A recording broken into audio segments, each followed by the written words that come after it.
9 horas da manhã, começamos mais uma semana aqui no Liberdade de Opinião, indo ao Rio de Janeiro para conversar com o quase imunizado Sidney Rezende, que tomou a primeira dose da vacina na sexta-feira, não é? Tá musculoso, hein, Sidney? Tá malhando, hein?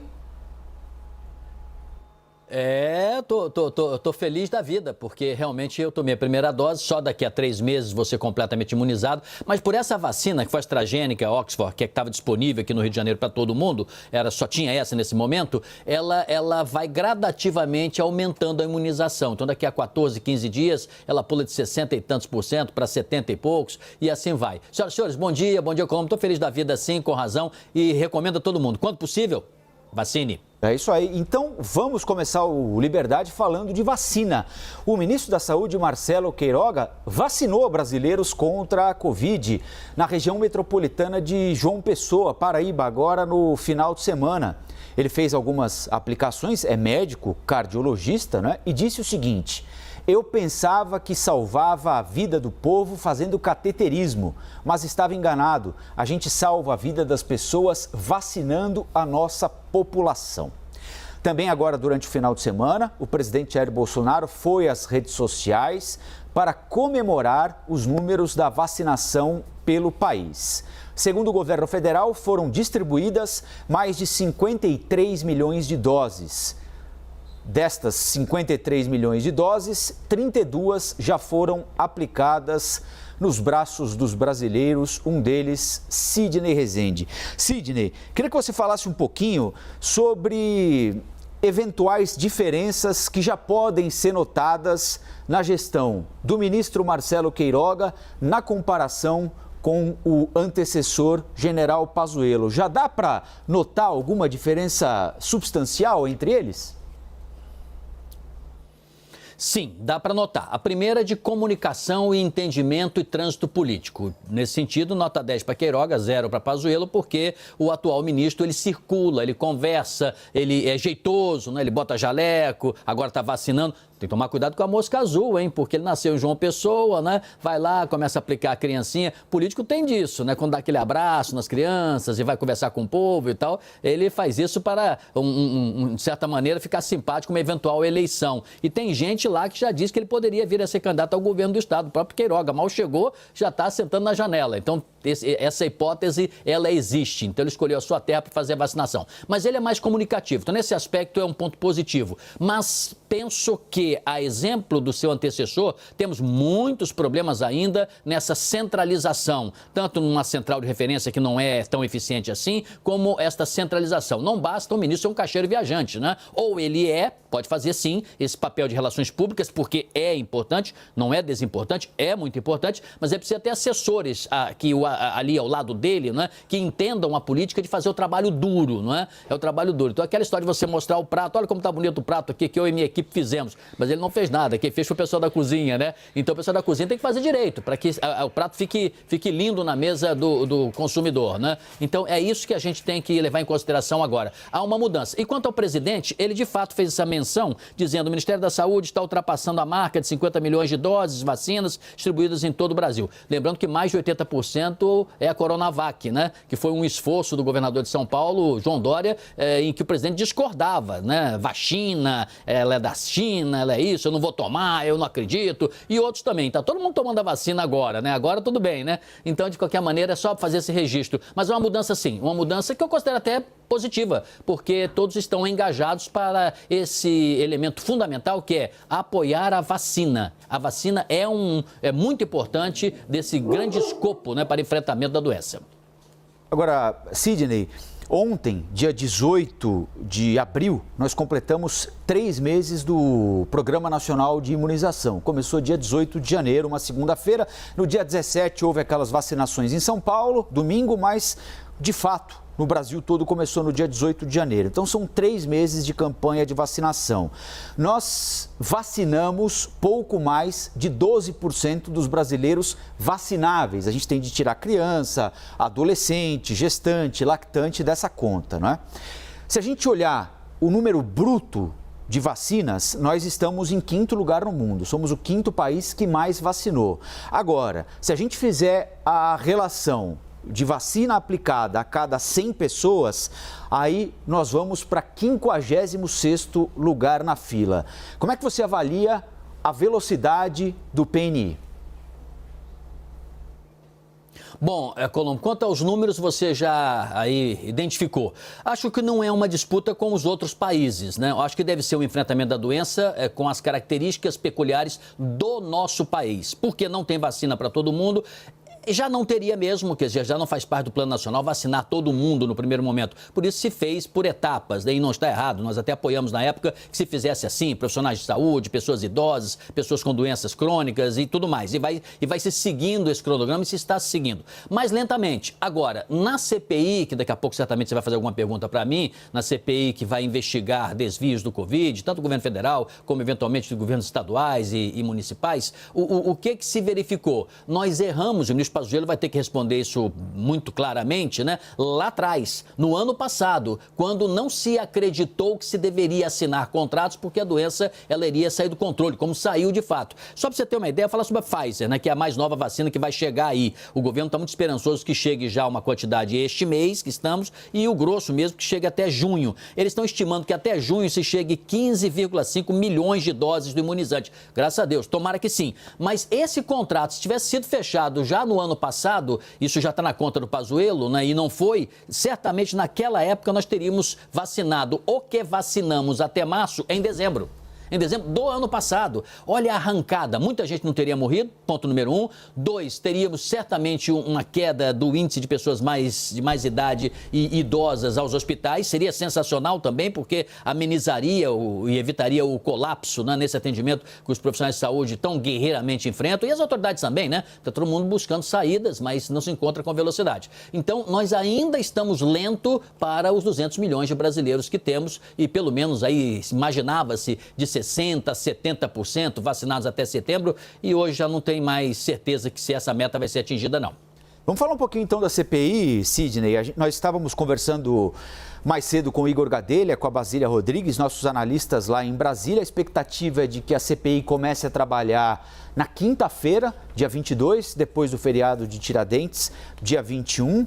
Com a escolha de presidente, relator, vice-presidente, embora já exista um acordo, né? O presidente, o senador Omar Aziz, vice-presidente, o senador Randolph, relator, o senador Renan Calheiros, isso ainda vai ser submetido à votação na CPI. E começam a ser descobertos os primeiros caminhos que a CPI vai apurar, vai tentar entender. Então, chamar especialistas, saber se nós fizemos campanhas adequadas sobre o uso de máscara, se nós apostamos corretamente em determinados medicamentos ou não, se compramos vacina tarde demais ou quando o mercado nos possibilitou fazer essas compras. Como é que você vê esses primeiros passos da CPI, provavelmente agora a partir de quinta-feira, Sidney? Quero ver na quinta-feira, porque conforme a priorização da agenda, a gente vai saber se ela vai ser mais política, e ela vai ser política, ou se ela vai ter um elemento de isenção e de técnica também, que é importante ter. Lógico, comissão parlamentar de inquérito, olha o nome parlamentar aí, tem a ver com política. Vai ter sim tratamento político de parte a parte, a composição é um pouco heterogênea também, tem os tais independentes que podem pender para um lado, pender para o outro, mas o importante é que a agenda seja uma agenda consequente. Até concordo que se tenha que ouvir quem estava lá. Os ministros, né, desde Mandetta nessa gestão, agora até Queiroga, todos devem ser ouvidos para que eles falem as dificuldades, para que tomem especificamente ali medidas novas ou que expliquem as medidas que já tomaram. Isso é indispensável. E ouvir técnicos também, ouvir a ciência, ouvir especialistas de todo modo. Acho até que de logística também, não é só o infectologista que deve ser ouvido. Acho que, em geral, diretores de hospitais, se deve ter sensibilidade para o que acontece na área pública e na área privada, porque são diferentes também, apesar de todos desesperadamente precisarem dos mesmos imunizantes, dos mesmos medicamentos e mesmos equipamentos, mas são administrações e gestões diferentes. Então, a quinta-feira seria preferível a gente conversar, talvez na sexta, para que a gente possa saber exatamente essa agenda desde o início. Porque, do ponto de vista político, tem problemas sim. Você ter, por exemplo, um integrante que quer ser governador de um determinado estado, e aí ele convoca coloca, sei lá, o secretário de saúde daquele estado para bater no secretário e dessa forma mostrar que aquele governo é incompetente, mesmo que o governo tenha feito e tomado medidas corretas, né, tenha feito certo, isso é ruim. Tem aquele também que quer proteger amigos próximos nos estados, ou mesmo no Congresso, ou ainda o governo federal também. Gente, de alguma maneira, vai querer focar nos governos estaduais e não esmiuçar direitinho o governo federal. Então, é preciso que essa CPI ela tenha esse aspecto de isenção. Vamos saber lá na quinta-feira. Até agora, eu estou achando até aqui, ali, tudo dentro do esquadro, tá? Tem que ser dentro daquele espectro, né? Da base e do teto. Então tá ali, tá meio andando de lado. Não acho que esteja nada ruim, não. Vamos saber como serão os próximos passos na quinta-feira. Bom, antes de começar o Liberdade, Sidney, você já estava nos acompanhando e nós estávamos mostrando uma denúncia que trouxemos lá do Pará. A Corregedoria do Ministério Público Paraense está investigando a descoberta de respiradores pulmonares em uma espécie de parede falsa, Sidney, no Hospital Regional Abelardo Santos, que fica em Belém, capital do Pará. A Secretaria de Estado de Saúde Pública confirmou a identificação de 19 ventiladores pulmonares em uma sala nas instalações do hospital, mas negou a existência de uma parede falsa. Funcionários do prédio revelaram à CNN que uma parede teve de ser quebrada para que então eles conseguissem chegar aos ventiladores. Agora há uma comissão interna apurando as razões desses aparelhos não terem sido utilizados até aquele momento.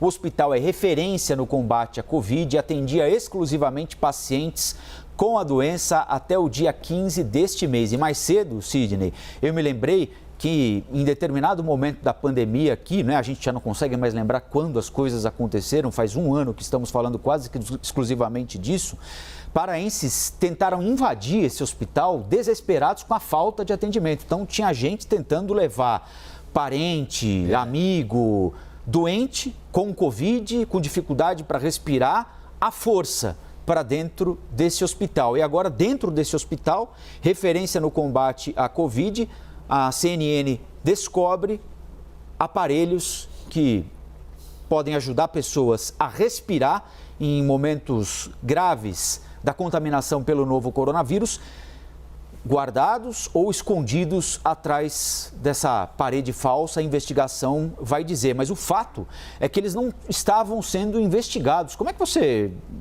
entende um caso, a princípio, absolutamente absurdo desse, não é, Sidney? Bom, o caso é absurdo, você disse tudo, mas vamos puxar a lente um pouquinho e vamos entender o que acontece no Brasil e é da nossa cultura.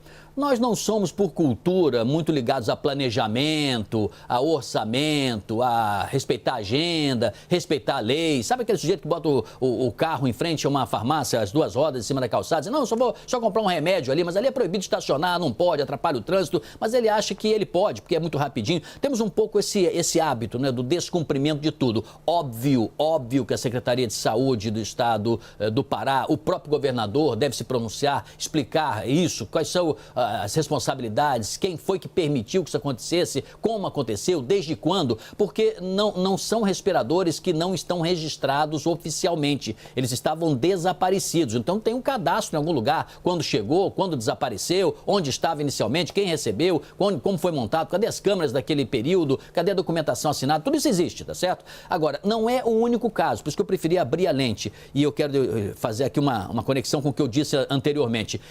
Essa falta de coordenação, de fiscalização, de controle, de acompanhamento, em alguns lugares do mundo, sabe, Colombo, se uma criança não vai à escola, a escola manda um inspetor lá na casa. Vai cá, o que é que houve? A criança não foi à aula hoje, aconteceu alguma coisa, um problema, alguma doença? Porque às vezes o pai não sabe que a criança, né, gazetou, matou a aula, né? Ou a criança tem algum problema, ou a criança às vezes foi agredida dentro de casa, inclusive, e por causa disso tu está lá impedida até para se deslocar. Então, por isso que se tem esse acompanhamento. Então, no caso de todos os âmbitos, temos problemas. Os estados, por exemplo, enviam às vezes vacinas para as prefeituras não atualizam o cadastro, você não sabe se foram vacinadas as pessoas para as quais as vacinas foram destinadas ou não, e se diz, não, nós não atualizamos porque ainda não aplicamos a segunda dose, ora, e o estado não fiscaliza os municípios, municípios, está errado.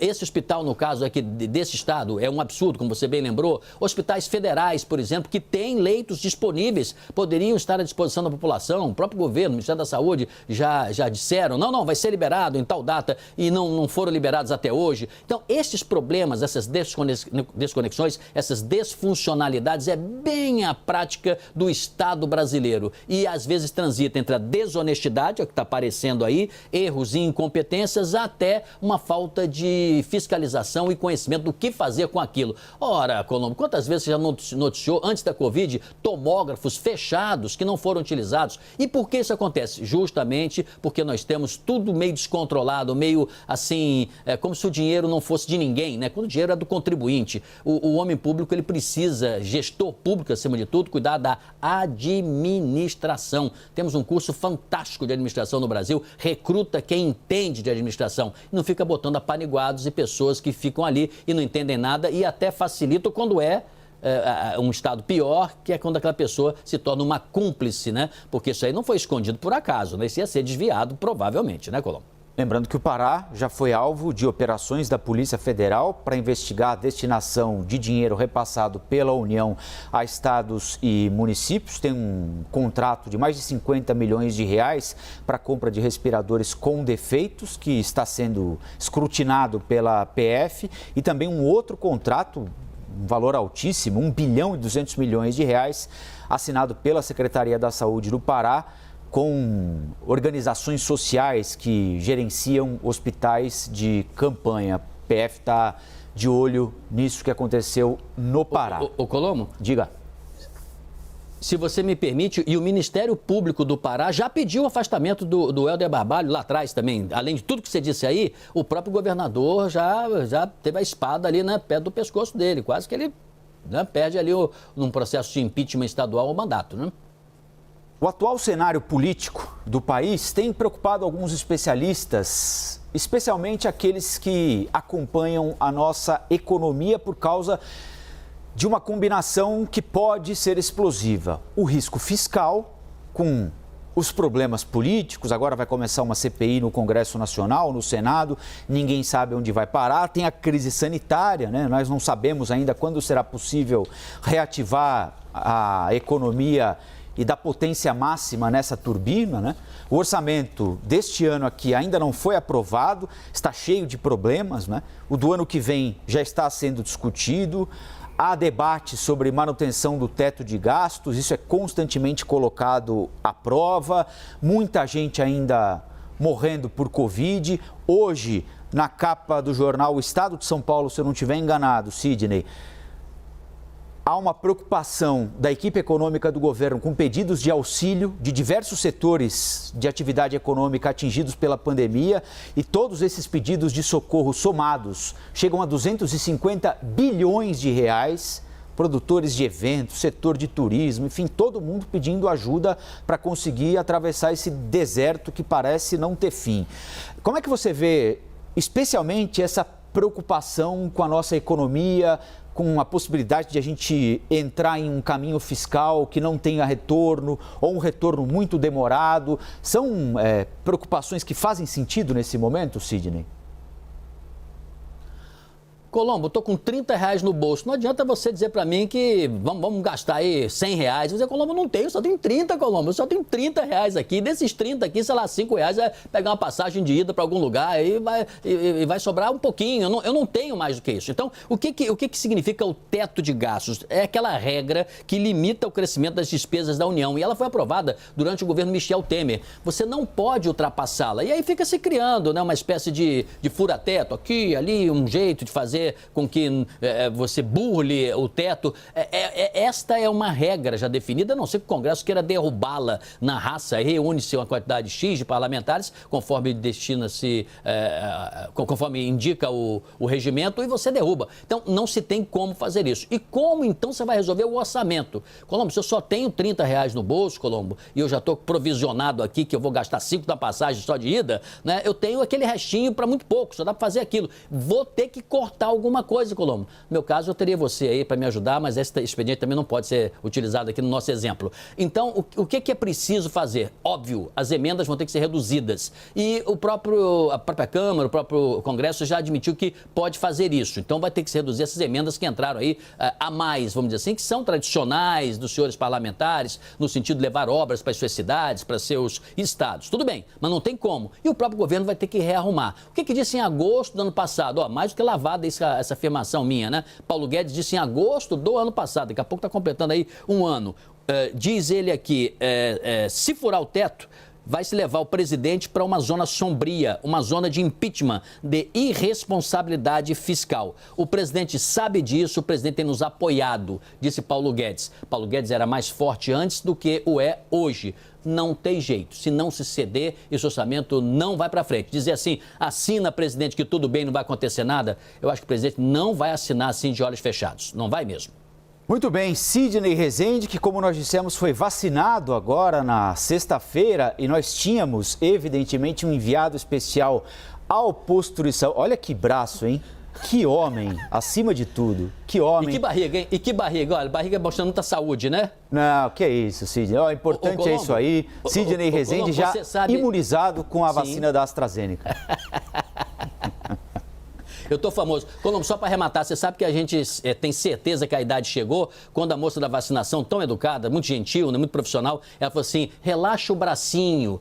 Pronto, meu amor, só faltou dizer, ó, cuidar para não tropeçar, pega a bengalinha ali adiante, viu? Faltou essa metade, porque como a vacina é em 2 doses, ela disse só a primeira metade, relaxa o bracinho. Ela disse, isso, meu amor, pronto, tá aqui, ó, tudo certinho. Ainda bem que ela não chamou de vovô, né? Vovô, relaxa o bracinho. Não, mas isso é na segunda dose, vai ter ainda daqui a 3 meses, eu tô aguardando para completar essa narrativa. Parabéns, Sidney, bom vê-lo imunizado, um abração.